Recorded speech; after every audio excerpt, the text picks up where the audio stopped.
Hello everyone, welcome to the virtual drive. Today I'm going to tell you a simple way to change the laptop keyboard by yourself. I mean, it's very simple. You can do it by yourself at home. You need not be taking it to service centers and stuff like that. So this is a sample laptop that I'll be showing you, and I have the keyboard here. So this is one I purchased online from Amazon, and you can say it's made in China.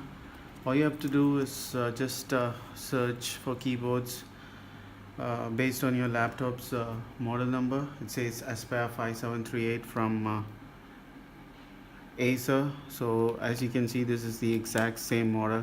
I was able to get it for 500 rupees, and then it's way cheaper, but since I did not have an option to go and search for way cheaper models, I had to order it. You could get it for as low as 200 rupees or something like that.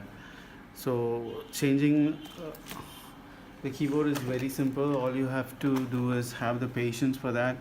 You need to find the locks where the keyboard see, for example, there's one here, and there is one over here. You just have to have the proper tools.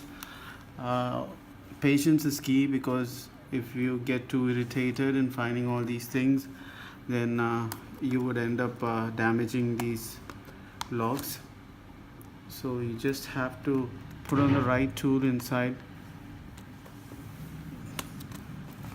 press it a little hard, push it on the inside,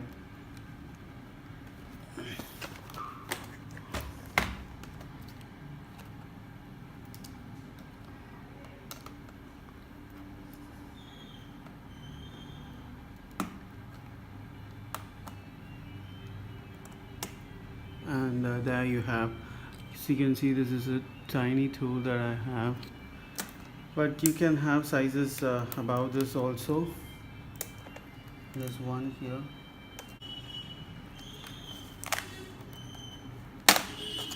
So it's as simple as that.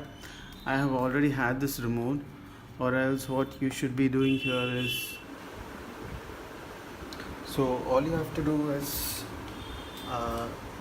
this clip, you need to pull it upwards so that it is still in the plug point, and then slide the connector inside, and then again press it. It's just like opening the hood of your car.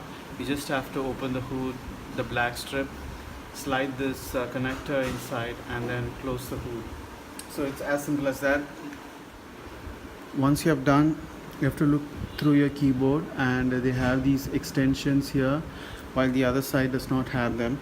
So make sure you push these extensions into the proper slots, and then once you're done with that, you just have to press the keyboard right away in those slots.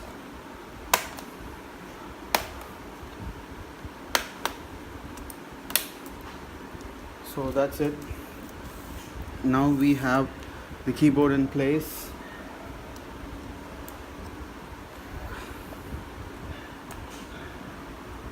You can turn it on and have a look at how it works.